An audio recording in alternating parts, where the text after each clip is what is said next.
7 The Eagle at HometownNewsNow.com. Welcome to Sound Off on 96.7 The Eagle, LaPorte County's original social media. Sound Off is a public interest forum that encourages your voice to be heard on the topics and issues impacting our local communities. For the next 30 minutes, we invite you to be part of the conversation by calling 219-362-0522. And you can now text your questions to the Liquor Vault on-air line or by email to soundoff@967theeagle.com. This is a topic-based program, and we ask that you keep your comments brief, concise, and related to the topic being discussed. The views expressed on Sound Off are those of the hosts or callers and do not represent the opinion of 96.7 The Eagle, Spoon River Media, LLC, or the sponsors. The Liquor Vault on-air line is now open for your calls or texts at 219-362-0522. This is Sound Off on 96.7 The Eagle. Hello, friends, and welcome to Sound Off. So glad to have you with us today. My name is Nate Laux, and I'm your host.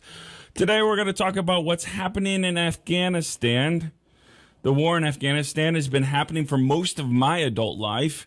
It was guys I went to high school with, cousins and friends that initially went with a mission to defeat Al-Qaeda as retribution for the 9/11 attacks.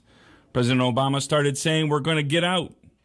Then President Trump campaigned on it, and so did President Biden. Now, most Americans believe it was time to leave Afghanistan, but most are not happy with how things have gone down the last week or two. Some say there was no easy way to get our troops out, and this is what we should have expected. Some say that today's mess is the product of bad decisions from the last few years, that too few troops were left in Afghanistan. Every national political leader is now pointing fingers as if they all didn't have some kind of culpability in where we're at today in Afghanistan. So I'd love to hear what you think. What do you think will be the legacy of the war in Afghanistan? Do you think it was time to pull the troops out? Was this 20-year war worth the cost of lives and dollars spent? We'd love to hear from you and get your opinion on this. If you have a comment, you can call or text the Liquor Vault on air line at 219-362-0522 or email me at soundoff@967theeagle.com. But first, on this day in history, it was on this day in 1784, 4 counties in western North Carolina declared their independence, calling themselves the State of Franklin. Dissatisfaction with North Carolina's governance led to the frontiersmen's calls to establish a separate, secure, and independent state. Less than a year later, on May 16th, 1785, a delegation submitted a petition for statehood to the United States Congress. Eventually, a simple majority of states favored acceptance of the petition, but it fell short of the 2/3 majority needed to pass. In defiance of Congress, the state of Franklin survived as an independent nation for 4 years with its own constitution, courts, Indian treaties, and legislated system of barter in lieu of currency. By 1788, the short-lived independent state joined back with North Carolina when Cherokee and Chickasaw Indians began to attack Franklinite settlements. But there's one very famous American that was born in the state of Franklin in 1786. Someone you've probably heard of. That person, Davy Crockett, king of the wild frontier. And that, my friends, is on this day in history. Let's talk today about Afghanistan. I don't know about you, but this has been tough to watch. Here's the tension for me. I'm in favor of getting out of Afghanistan. I was glad when former President Trump made that decision. I was happy to see President Biden continue with that plan, but sometimes it's not what was done, but how it's been done. And I think there's plenty of blame to go around between both the Trump administration, the Biden administration, and let's be frank, the Afghani government. So let's get your opinion today, 219-362-0522, or email me at soundoff@967theeagle.com. Let's get to our first caller. Hello, welcome to the show. Glad to have you with us. What's your thoughts on this? Yeah, in the United States Armed Forces, anytime you put together an operation or an operation plan, part of that plan ends with what they call planned withdrawal, and you have to explain that when that operation, before that operation takes place. Everyone involved knows what that planned withdrawal is, and usually that consists of an order of movement out of the objective area. That usually consists first injured personnel, captured personnel, special teams, and then finally you pull your security element in from your 360-degree security. That's something that is rock solid, okay? It's graded all through all the armed forces. You can't just get up and gaggle out of the area, no matter how big it is or how small it is. And there was plenty of time to have had that information put out, especially to the higher-ups that everybody's talking about. I've only seen one commentary from a person who brought this up. There's just no way that you can put together an operation like that, especially that big, and nobody knows what the order was going to be, what the names involved were going to be, et cetera, et cetera. So it's a real wacko operation there that's going on, of course.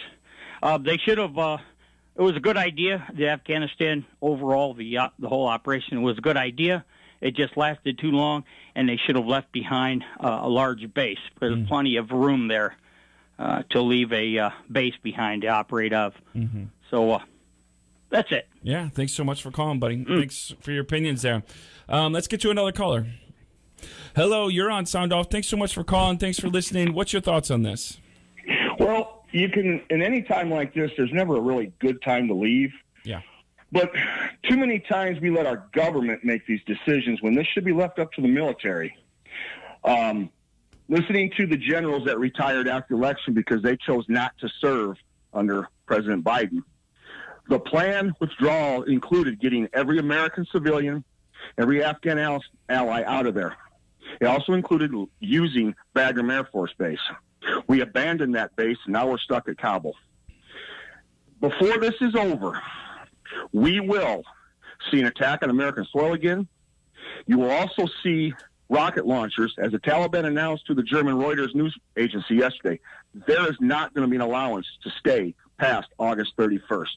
They are not our allies. They are not our friends. If it's so safe over there, why did the British and French send their special forces in to find every one of their citizens and their allies? They brought them out. We've done nothing like that. We couldn't even walk 200 yards from the airbase, from the airport, to a hotel. We had to send Chinook helicopters to get those civilians out of there. 200 yards. And we're not safe enough to conduct that. So we will be attacked because of this, and blame whoever you want. Mr. Biden, Mr. Trump, blame whoever you want.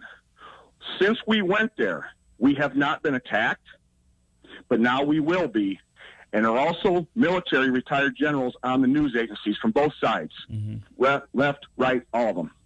They are watching and locating pictures and circling them, Russian and Chinese military personnel. This is going to pose great harm. Our allies in NATO are scared since they now have to buy their fuel and their oil and their natural gas from the Russians before the winter's coming up. So we will pay dearly for this on the world stage, not to mention within our own country. God bless those troops over there, and I hope none of them are in harm's way. We get this done without any more bloodshed, but I doubt if that will happen. Thank you. All right. Thanks so much for calling. Well, callers, we are talking today about Afghanistan, what you think about what's happening over there. What do you think will be the legacy of the war in Afghanistan? Do you think it was time to pull the troops out? Was this 20-year war worth the cost of lives and dollars spent? Again, we'd love to hear what you think on this. If you have a comment, you can call or text the Liquor Vault on air line at 219-362-0522 or email me at soundoff@967theeagle.com. Now, I did a little bit of, I did a couple hours of research, which makes me an expert, right? But I did do some research I wanted to see what the timeline was, right? Kind of how do we get here? Obviously, we've got a 20-year timeline, but what happened in the last couple of years or last year and a half to go through this? And obviously, kind of it starts with a peace deal, right? On February 29th, 2020, the U.S. and the Taliban signed an agreement that sets the terms for the U.S. withdrawal from Afghanistan by May 1st, 2021. So in February of 2020, we agreed to come out of it by May. Now, that didn't happen. The two parties didn't release all of the conditions of the agreement at the time, but the timeline then was agreed upon and notified to the public. At the time of the agreement, the U.S. had about 13,000 troops in Afghanistan, according to the Department of Defense. The pact includes the release of 5,000 Taliban fighters who have been held prisoners by the Afghani government, which I thought was interesting because it wasn't a part of the deal. So the Taliban and the American government made a deal that Afghanistan would do something that wasn't a part of the deal. Obviously, the Afghani government didn't like this deal, so they didn't want to release any Taliban fighters. By May 19th, 2020, the United States began to reduce its forces in Afghanistan, so that we went from 13,000 to about 8,500 troops in May. So, again, we're going to talk a little bit more about this peace deal. We're going to take a break. I'd love to get your opinion on this. What do you think should have happened in Afghanistan? Should we keep troops there? Are you glad that we're leaving Afghanistan? Do you think it was time? Like I said at the beginning of the show, this has pretty much been a war that's going on my whole adult life, and I'm pushing 40 now. So I can't imagine there's many people that believe that the war should keep on going, but sometimes it's not about what we want, it's how it should have been done. So I'd love to get your thoughts on this. You're welcome to call me, text me, 219-362-0522, or email me at soundoff@967theeagle.com. The phone lines are open, the text lines are open. Call, text. We're going to take a couple minute break here so you can listen to our fine sponsors, but keep it right on 96.7 The Eagle. Harmony Pools wants to help you create a beach party right in your own backyard. Whether you're looking for a new in-ground pool or in-ground hot tub, they are sure to help you make your backyard dreams come true. Need to schedule your pool closings? Need a liner replaced? Or maybe you're looking for weekly or bi-weekly cleaning contracts? Call for your quote today, and don't forget to ask about the many services they offer. 733-0552. Let Harmony Pools turn your backyard into your dream yard. That's 733-0552. When it comes to school delays and closings, you can always count on 96.7 The Eagle for fast, dependable, and accurate updates. Whether it's on the air, online, or social media, we keep you up to date whenever there is a closing or delay of the area schools. Closings and delays are brought to you by these fine sponsors: Alliance MD, Flanagan Tire, Harmon E Pools, Melt Kitchen, Frank L. Kazai Funeral Home, Estlin Chapel, Swanson Center, Allstate Prendergast Agency, and Castle Ford of Michigan City. For the latest in closings and delays, turn on your source for news, weather, and local information, 96.7 The Eagle. And now an important message from Josh Groban. We are missing the sounds of a busy morning. The sounds of joyfulness. And the sounds of hustle and crowded sidewalks. We are missing the soundtrack of our lives. We've endured over a year of solitude and struggle. We all yearn to connect again, and we will, raising our voices in song and in celebration with compassion and strength. Brighter days are ahead, but we must continue to protect ourselves, our families, and those around us until we defeat this enemy for good.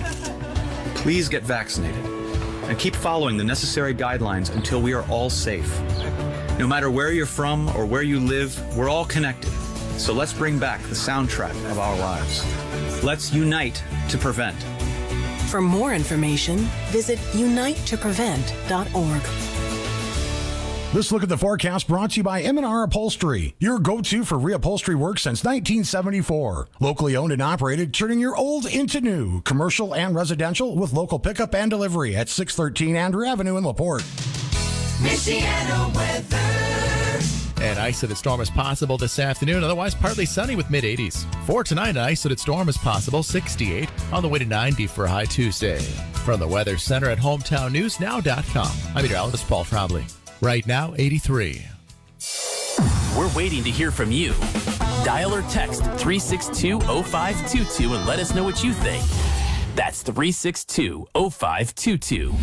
Back to Sound Off on 96.7 The Eagle. Welcome back, friends. You are listening to Sound Off on 96.7 The Eagle. My name's Nate Laux, and we are talking today about Afghanistan. I'd love to hear what you think. What do you think will be the legacy of the war in Afghanistan? Do you think it was time to pull the troops out? Should we have left more there? Was this 20-year war worth the cost of lives and dollars spent? We'd love to hear what you think. If you have a comment, call or text the Liquor Vault on air line at 219-362-0522. The phone lines are open. Or email me at soundoff@967theeagle.com. We did receive a couple of texts. Here's one. The men and women of the military kept us safe from terrorist attacks on U.S. soil for 20 years by being there. I thank every one of them. And again, it's so interesting to talk about any kind of military involvement because you want to be able to talk about the wisdom of it. Was it wise? Was it good? With separating the idea that what the troops did is separate from whether or not it was wise or good. Do you know what I mean? Was it smart for them to go there is a question for the leadership, not whether or not our troops did the right thing while they were there. So that's what we're asking. What do you think? What do you think the war in Afghanistan's legacy will be? Do you think it was time to pull the troops out? Was the 20-year war worth the cost of lives and dollars spent? We'd love to hear from you. Text or call the Liquor Vault on air line 219-362-0522 or email me at soundoff@967theeagle.com. Yeah, I did some digging on the peace deal that was signed. Obviously, again, this was between the Taliban and the American government. The Afghani government has really never liked this deal. They kind of agreed to go with it. I'll say this, and again, I might change my opinion on this, or maybe you can change my opinion on this, but I sometimes wonder if we shouldn't put a little bit more blame or a little bit more causation on what the Afghani government did here at the end. They cut and ran really quickly. I think you spend a lot of time and a lot of money training troops, Afghani troops, to take over. And whether or not we rushed the timeline or not, there were still many, many Afghani troops and the president, and they kind of just left. And so, again, I know in some of the things that I've read from military experts and even President Biden said they didn't expect them to give up so quickly. And so I think that's part of the thing that went wrong is, again, many people expected the Afghani government to start fighting for themselves, start participating in this. And very, very quickly, the Taliban kind of overran them. Now, again, part of the deal that was there is that it required the Taliban to stop their attacks on American forces, which by and large, most agree that they did. They're not attacking American forces. That doesn't mean, though, that they didn't have to stop attacking Afghani forces.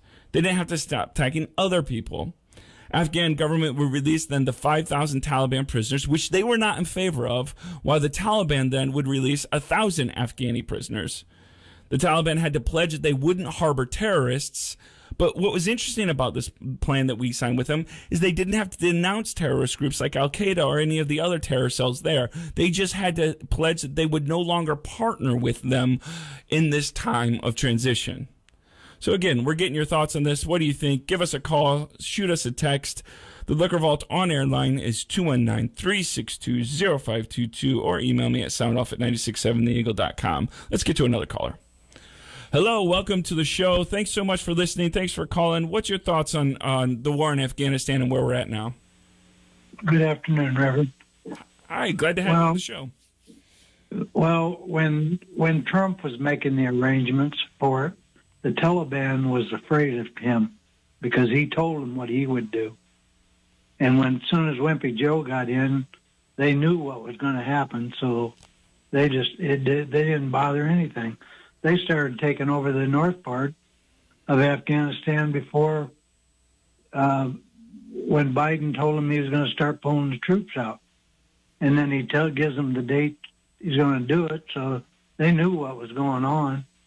Biden wouldn't listen to his informants or his intelligence, and whether they knew anything or not, I doubt that. So I just think it would have been altogether different if Trump would have done it. But if he'd have done it the way Trump had it set up to do, but Joe, he ain't going to do nothing about him. So he just. All right. Well, especially the way he's handling the Mexican border too. That's a mess. So. All right. Well, thank you. Thanks so much for calling and listening. All right. Have a great day. Let's get to another caller. Hello, you're on the show. Thanks so much for calling. Thanks for listening. What's your thoughts on the Afghanistan war and where we're at now? Hello. Hi. Yeah, you're on the show. What's your thoughts? Okay, yeah, just real quick. Look, the American people have to understand something. And today we're talking on the show about the Afghanistan withdrawal operation. It appears to me that's what we're talking about. Mm-hmm. Okay? Trump had nothing to do with this withdrawal plan. Okay? Somewhere floating around out there in the Pentagon or somewhere, and it shouldn't be all classified still at this point, there is a plan.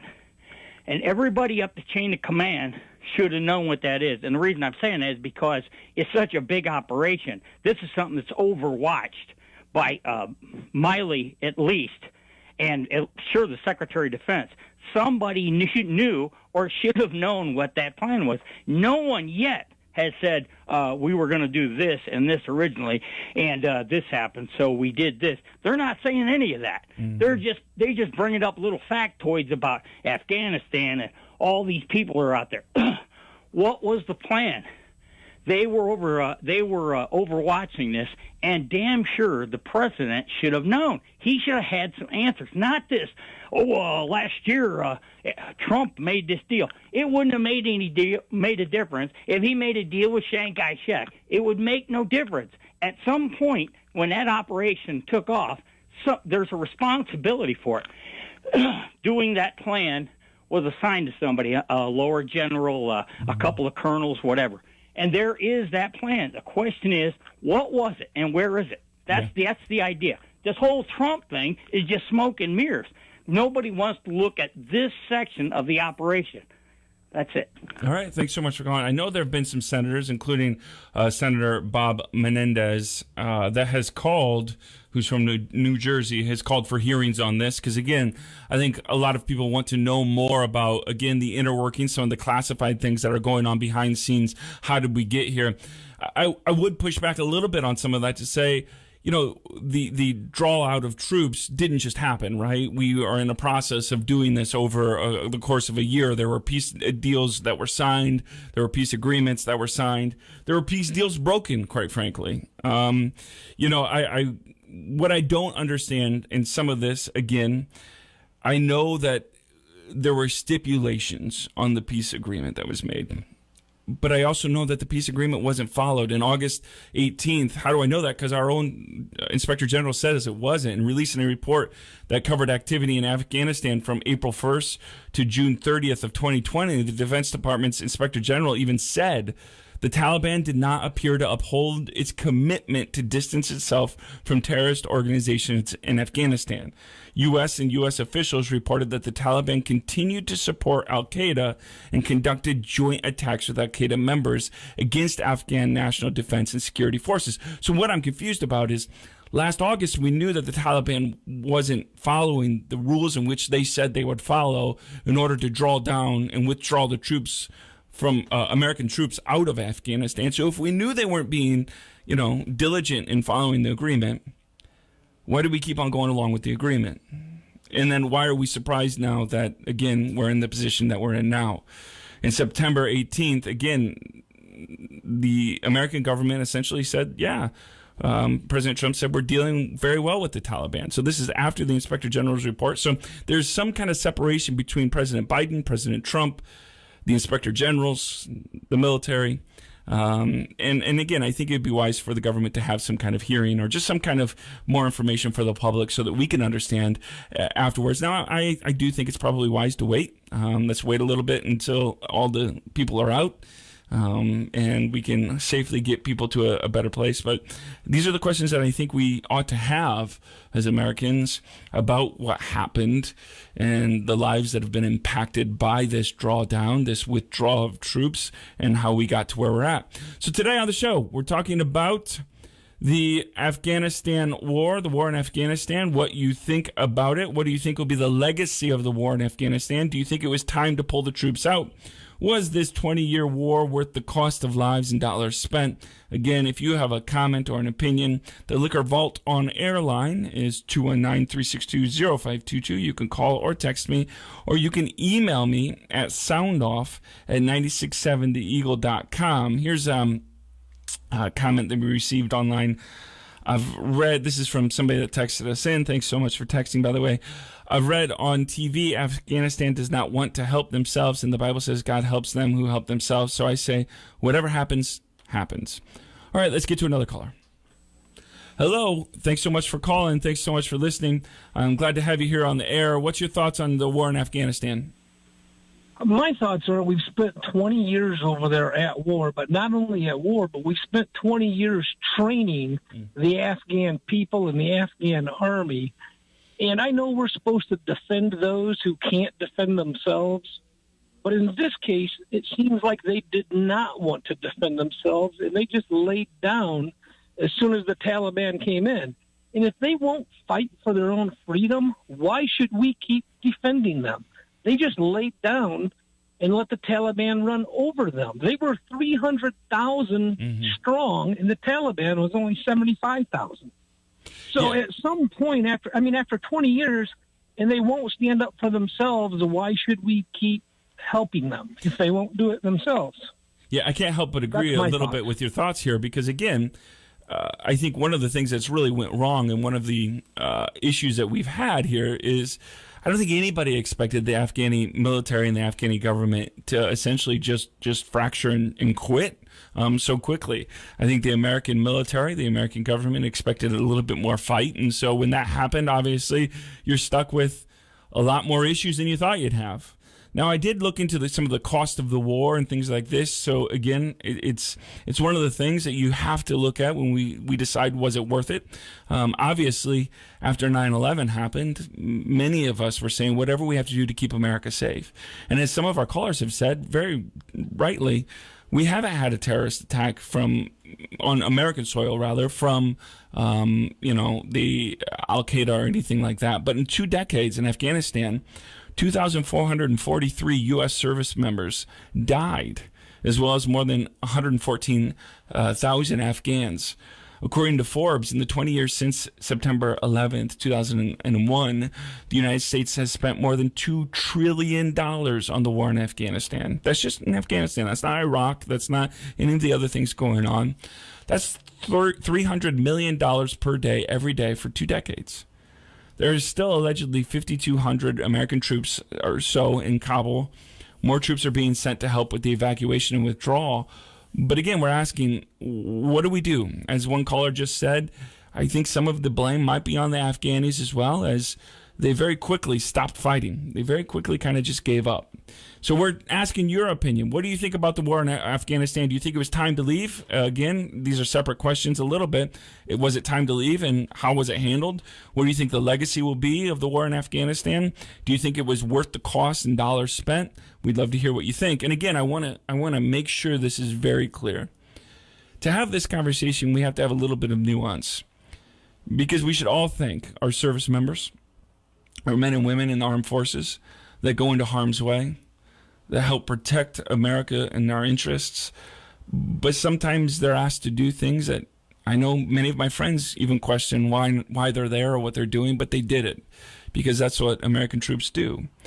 But again, if you have an opinion on this, I'd love to call, or I'd love to have call us or text us at 219-362-0522. And then we're going to get back to here in a couple minutes. We're going to take a real quick commercial break. I didn't realize we're so late, and get to our final segment. I'd love to hear from you, 219-362-0522, or email me at soundoff@967theeagle.com. Really appreciating the comments and the opinions today. We're going to take a really quick break, but we'll be right back here on 96.7 The Eagle. In this crazy, madcap, contentious world, we all need something to believe in. No worries, friend. We've got you covered. Leave your troubles at the door of any Wings Etc. Grill and Pub. Walk into a brand spanking new football season full of highs and lows and good old laid-back chillin'. Get some wings or an amazing new double-stacked crispy grilled diner burger. Order an ice-cold beverage. Settle into the non-corporate-y surroundings of wood paneling and funny restroom posters and big flat screens serving up NFL Sunday Ticket. You are home, friend. You are at your locally owned sports bar. You are not alone. You are loved. That's right, loved. At the end of the day, that's what we're all about. Good food, great times, love. Who can't rally around that, friends? Football is back. Come get some love at Wings Etc. Wings Etc. Grill and Pub with 14 Michiana area locations. Get menus, maps, and more at wingsetc.com and order online at togo.wingsetc.com. Landscaping by Smalls Garden Center in Stoneyard has everything you need to beautify your yard. Right now, Smalls has all plants, trees, shrubs, evergreens, and perennials, all at 30% off, plus 30% off all outdoor decor items. Smalls loads or delivers mulch, topsoil, and driveway stone. For a free custom landscaping estimate, call John or Julie at Smalls, 778-2568. Visit Landscaping by Smalls Garden Center in Stoneyard on US 20 in LaPorte. Open Monday through Saturday from 8 till 5 and Sunday 10 till 4. Landscaping by Smalls Garden Center in Stoneyard. Save today on your next project with 11% off everything now at Menards. Add storage to your home and match your style with Dakota Shelving. Beautiful pre-finished shelving is a perfect storage solution, and it will enhance any living space. Right now, all Dakota Shelving is 11% off. Get 11% off everything now at Menards. Good through Saturday, August 28th. Savings are mail and rebate. Some exclusions apply. See store for details. Save big money at Menards. Exciting LaPorte Slicer High School football is on 96.7 The Eagle all season long. This Friday, the Slicers travel to South Bend to take on the Penn Kingsmen. Slicer football at 96.7 The Eagle brought to you by Auto Body Specialties, LaPorte Chrysler Dodge Jeep Ram, Pavey Excavating, MC Doors, All-Star Autos, Haverstock Funeral Home, K-Tool and Fire, T-Berry's Diner, Rosie Michaels of Coldwell Banker First Choice, Raymond & Spence Insurance Group, Cubit Networks, and by the Slicer Football Association. Chip Jones's Team Mattering have all the action this Friday night starting at 6:15 on your radio home for Slicer Sports 96.7 The Eagle. Thank you for tuning in to Sound Off. You can now text or email your questions directly to the studio. Call or text 362-0522 or email your questions to soundoff@967theeagle.com. This is Sound Off. Welcome back, friends. This is Sound Off. My name's Nate Laux, and we're talking about the war in Afghanistan, getting your thoughts and opinions on this. The Taliban's takeover of Afghanistan continues, obviously, following the collapse of the Afghani government in August. A couple headlines that are just breaking today. One Afghan guard has died after a firefight broke out at Kabul airport between unidentified gunmen and the U.S., German, and Afghan guards. According to a NATO diplomat, at least 20 people have died in the past 7 days in and around Kabul's airport during evacuation processes. CNN is reporting that the U.S. military is establishing alternative routes to Kabul airport in coordination with the Taliban because there's a strong possibility that the Islamic State group is trying to carry out attacks. So you don't just have Taliban there. I think that's really important to understand that ISIS or ISIL or there's Al-Qaeda, there's different groups as well. CNN reports again that there's these other groups that are coming in now to maybe coordinate attacks. Taliban co-founder Mullah Baradar arrived in Kabul for talks with other leaders as they hammer out a new Afghan government under the group.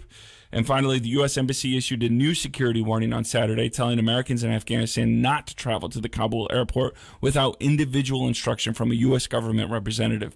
So it's kind of all a mess. Let's be honest. It's all a mess right now. Hopefully, Americans there and other people there, people that are that help the Americans will find their way out, that we can help them. They continue. I forget what 25,000 or something went out yesterday or within the last couple of days. More and more they're taking out. But again, we pray for their safety and their protection. Let's get to another caller. Hello. Thank you so much for calling. Thanks for being a part of the show. What's your thoughts on this? Well, Pastor, my thoughts are pretty much what your previous caller. I mean, for all the time and money spent training the Afghan army, and for them not to fight any more than they did, and more or less just lay down their weapons or quit or whatever they've done, I think that's a shame, and you can't even put a cost on all the lives lost. Mm-hmm. That's, we've lost just way too many people over there, and like I say, the money is secondary when it comes to human life, in my opinion. I think we should have been out of there long ago, and I've heard this referred to as a civil war within that country. Perhaps that's what it is, and I just think we should have been out long ago. And really, that's my opinion with it, Pastor. That's all I got to say on the matter. Hey, thanks for calling, buddy. I hope you're doing well. Thank you, and you as well, my friend. All right, take care. Bye-bye. Hey, I think it's an interesting thing, interesting comment. We've got a couple of texts coming in, but again, that if it went this poorly now, would it have similarly went as poorly if we did it 5 years ago, and how much money could have potentially been saved? So let's go through a couple texts. Here's a text that we received. Again, our number is 219-362-0522. Here's the text. Anybody in office is a darn fool if they think the Taliban is going to stick to any peace agreement or do what they actually say they're going to do. Come on, man, American military. All right, another one. The United States still maintains nearly 800 military bases in more than 70 countries and territories abroad. Why not just maintain one more? A good question. So here's finally one more text. How about the fact that the former President Trump refused to give a proper change of arms to President Biden to discuss everything going on, but just leave office with nothing said, if he wasn't so bitter about the election and not derelict to his oath of office? All right, let's get to another. Nope. So we got no text, no callers right now. Sorry. If you'd like to call or text 219-362-0522, love to put you on the air and hear what you think about this. Again, there's been many cases, right? So you've got this agreement that's made between the Taliban and the American government. And the Afghan government doesn't necessarily like the peace deal, but they're going along with it because, honestly, they have no choice. And the Taliban and American government agree to this, and they have stipulations, but the stipulations aren't followed, and they haven't been followed really since the beginning. And the American government knows it, but we still, again, I think, as one listener said, to think that the Taliban's going to listen to any kind of agreement or abide by any agreement is maybe a fool's errand. And so they didn't abide by it, but we kept on going on. I remember when Acting Defense Secretary Christopher Miller announced that American troop levels have been decreased to 2,500. This is on, I think, President Trump's last day of office. The drawdown brought U.S. forces in the country to their lowest levels since 2001. And here's what I'll give President Trump credit for. President Biden, President Trump, President Obama, all of them have said they wanted to bring troops out of Afghanistan. And President Trump, for all of his faults or for all of his victories, stuck to his guns on this. He said, no, we're gonna bring troops out. And I ultimately think it was the right thing to do, to bring troops out. I don't think we were accomplishing anything by staying there. But Acting Defense Secretary Christopher Miller, on the last day of President Trump's term, said this: "This force reduction is an indication of the United States' continued support towards the Afghan peace process and our adherence to commitments made in both the U.S.-Taliban agreement and the U.S.-Afghanistan joint declaration. Moving forward, while the department continues with planning capable of further reducing U.S. troop levels to 0 by May of 2021, which we did not meet. We pushed that to August. Any such future drawdowns remain conditions-based. All sides must demonstrate their commitment to advancing the peace process. Further, the United States will continue to take any action necessary to ensure protection of our homeland, our citizens, and our interests." And that was from the press release on the final day of President Trump's office. So again, we're talking about this. We're thinking about this. One of our texts that we received said, Richard Brzezinski just stated that the U.S. left ammunition behind. I do not believe this. The Afghan army could have done this, but not our country. Also, any vehicles would be rendered useless by removing the electronics, which made them operational. They only would be good for spare parts. Again, I've read something like this as well, and I think this texter, this listener, is right. The American military did make them unoperational. Let's get to one more caller before we go. Last caller of the day. Thanks so much for calling. Thanks for listening. What's your thoughts on this? I'm for the troops out because, yes, the Bible does say God will help them who help themselves. In Afghanistan, the people are not helping themselves. Mm-hmm. All right. Thanks so much for calling. I want to complete a text again. I missed this part from our last texter about the Rich Brzezinski thing. He says, as long as fundamentalist Muslims like the Taliban and the Al-Qaeda demand all infidels depart Muslim lands, and then infidels either convert to Islam or be killed, we will always be in danger from them. Now they have the technology and weapons to try to enforce this, such as religious fervor. I do not see any way to combat these beliefs. We both believe God is on our side. All right. Well, I want to thank you so much for listening to today's show. We'll continue to talk about Afghanistan. It's obviously a complicated topic. As I said at the top of the show, it's been going on my entire adult life. Many of my friends, many of my cousins, many of the people I love and cared about as I was becoming an adult went to Afghanistan, went to Iraq, and I'm so grateful for their service. After 9/11, it was a scary time, and knowing that people were willing to give their all to help try to keep America safe meant a lot. And so even though we might talk about Afghanistan and the wisdom behind it, whether it was worth the cost, I think we all need to say that we're grateful for those who did participate in helping keep America safe, helping to protect those who are vulnerable, and we're grateful for you, even if sometimes we question the validity of a certain mission. So I want to thank you so much for listening. Thanks for being a part of the show. If you ever miss an episode of Sound Off, you can listen to the Sound Off podcast wherever you find fine podcasts, or you go to hometownnewsnow.com and get our podcast, get any local and state news and national news on hometownnewsnow.com. And just keep listening. Keep being a part of the conversation. I appreciate you. I appreciate our listeners. We have the best listeners and participants in all of Radio Land. So be good to yourself. Be good to others. We'll be back on Friday with Mayor Tom Dermody on the show. I hope you have lots of good questions for him, lots of good comments. And we'll see you then right here on 96.7 The Eagle. Thank you for joining us and voicing your opinion on this edition of Sound Off. The views on Sound Off are those of the host or callers and do not represent the opinion of 96.7 The Eagle, Spoon River Media, LLC,